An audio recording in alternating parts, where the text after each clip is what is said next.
The Nice House on the Lake, issue 8, James Tynion the Fourth, and Alvaro Martinez on art. Bueno. Yeah, so this issue, obviously, we're in this like second version of everything now, where Walter's actually inside. And this story is kind of about how one of the characters, Sarah, the strategist, it like notices like what he does with people. We see that in the flashback a little bit earlier when she's describing like that, you know, he would get close to people but then shoo them away. And you know, there's a nice touch here where she says, you know, she would make jokes about, oh, I'm on your list, but so and so is not on your list. And there's one that they mention, Ryan, who's actually there now, because obviously one of the characters get pulled out of the house. Right. So Ryan is the artist that was supposed to replace Reg. Yes. But Reg was kept in the secondary house where the writer is now. Yeah. So now that Reg is back in the house, he didn't remove the replacement artist. Right. So. And now it seems like there's a redundancy, and Ryan is kind of feeling that redundancy. She's feeling like something's not quite right, and she's the odd one out. And there's a great moment where she tries to talk to Walter, and Walter like doesn't want to talk. And it makes a point of saying that he didn't like Ryan, like she was off the list. Right. But he goes off to talk to Sarah, and it's basically that Sarah like notices that Walter's the one, because they don't know who Walter is in this new timeline. They don't know that he's behind this or that the world's supposed to have ended. And Walter he's the one that's saying, hey, we should keep doing it, because they set up last issue that we're going to ask for a building, and this issue, when we get to the present day stuff, it's like, oh, they've gotten this new little like hut, this little shed, and we see like plans throughout the issue for like a spa, for an observatory, for these different buildings they're going to keep adding, which is cool. And Walter suggests maybe we should add a farm, just in case they stop giving us food at some point. We'll have something sustainable and so on. And he keeps like suggesting plans that are for like sustainability when everyone else obviously wants to leave. They want to get out. They want to figure a way out and not be here permanently. And she's noticing this, and it's this constant thing where like this person's picking up on these details. We're seeing this other character feel the redundancy, so like the plan feels kind of flawed here. But we also see Walter go back and talk to Sarah. No. The one that's hidden now. Nora? Oh. What's it? Yeah, Nora. Yeah. There we go. So she's the one where Reggie used to be hidden now, this is where Nora's hidden. And Nora remembers everything, and Walter goes there to speak to her, and just like, you know, he's upset that it's not working. He's like, no, like this needs to work. And it's like, you can't have it both ways. Like, you either they're going to just want to go back home, or you tell them that the world's not supposed to be there anymore. Assuming that's true, but obviously for all intents and purposes we'll assume it is, then they'll hate you for it. You can't have it both ways, and that's what he's trying to do right now. And like, because of that, some of the characters are starting to notice that things don't feel quite right. There's cracks, there's things that don't add up. Instead of just a couple of them at the beginning that were feeling like stuff wasn't quite right. Yeah. They're more because it just, everything feels off, because, and it feels like that's how just Walter deals with people, is that he wants to always have it both ways, and that's why he removes people from the list. And now, because of them, and because of also wanting to include Reg, right, to have it both ways, it's seeming to be his undoing. Yeah, I think one of the things I like about this is that it's very much an exploration of someone who is like a bit of a sociopath, and like someone who does treat people around them like this. Obviously, in this case, it's really extreme because they can actually like you know, have a list of people they save and so on. But it is definitely an analysis of that type of character. And the big, obviously, ending of this issue is that Sarah finds Nora. She doesn't know it's Nora yet, but you know, the big ending is that like she like breathes in the glass where like Nora's been hidden, and she's able to write in the breath in the glass, the steam, and she writes hi, and she also tap, and she taps back. So like, we have a character who has once again discovered the hidden person, and it may take a while to you know, write on breath glass like this for more complex thoughts and ideas. But what is Sarah going to learn now from Nora?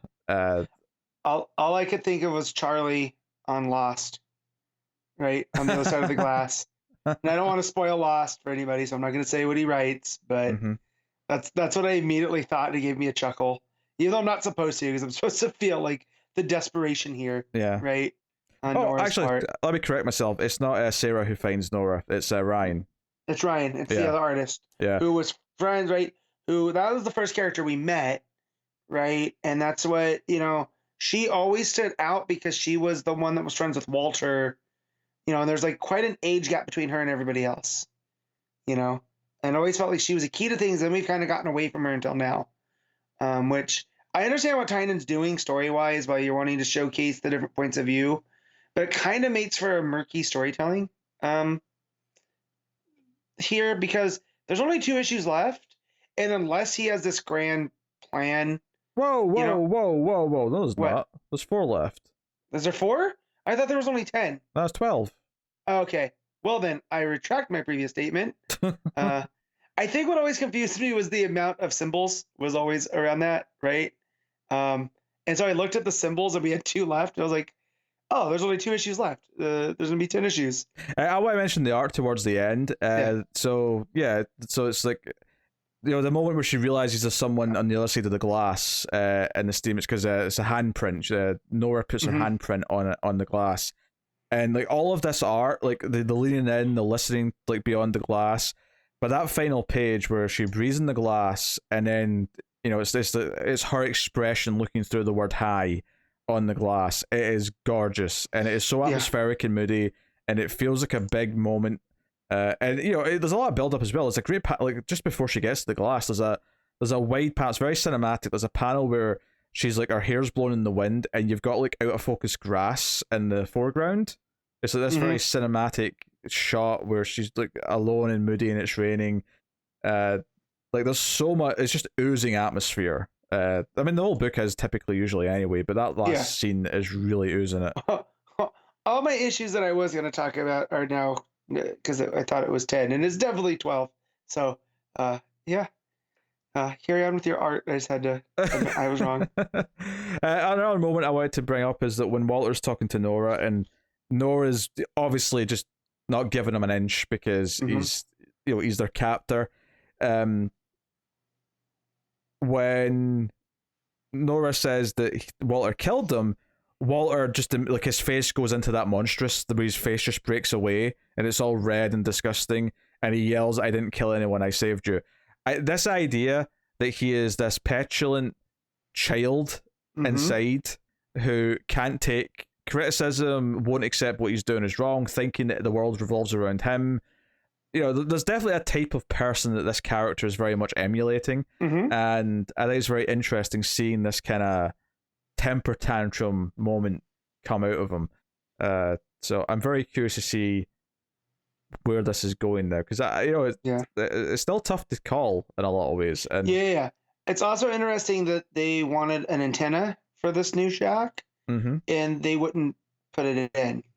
So it's clearly part of that. They want them to know least as possible. Well, here's the thing though: if the rest of the world is really gone, then what harm would giving them an antenna do?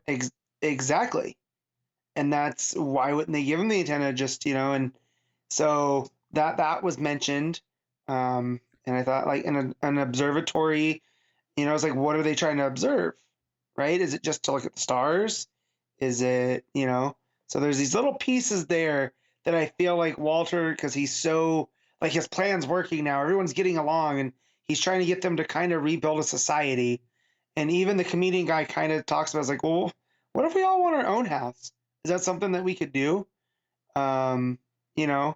It's there. Walter's getting him to think of things his way, except there's all these little pieces there where they're not doing exactly that way, and he can kind of distract them.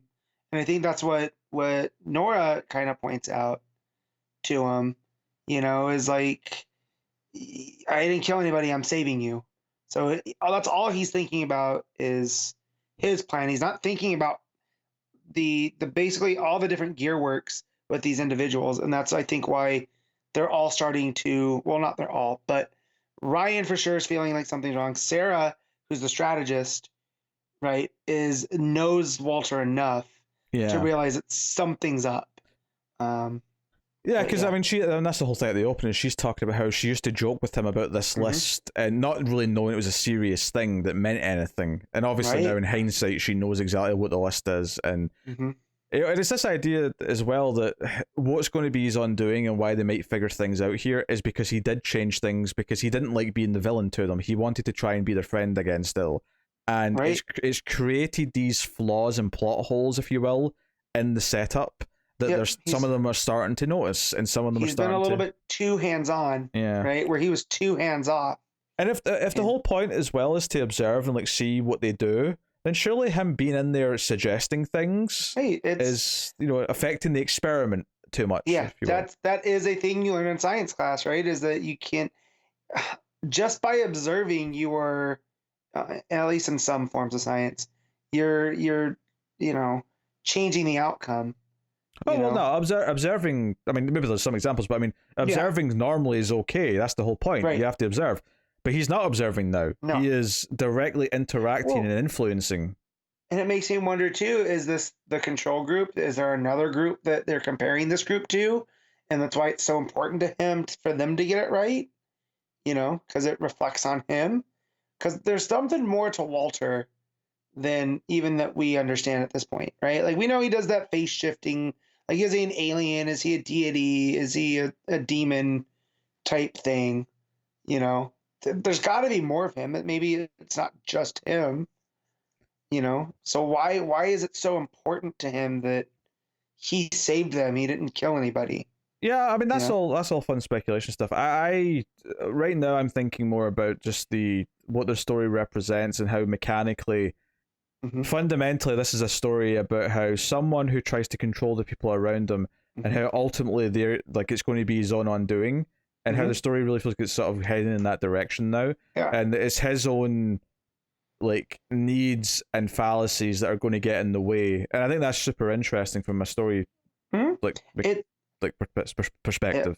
We talked about that with Tynion's overall structure and stuff, right? Like with there are you can see themes that pop up in Department of Truth about this, you know, which is all about control of a narrative, and that's where it feels like almost like Walter is losing control of that narrative.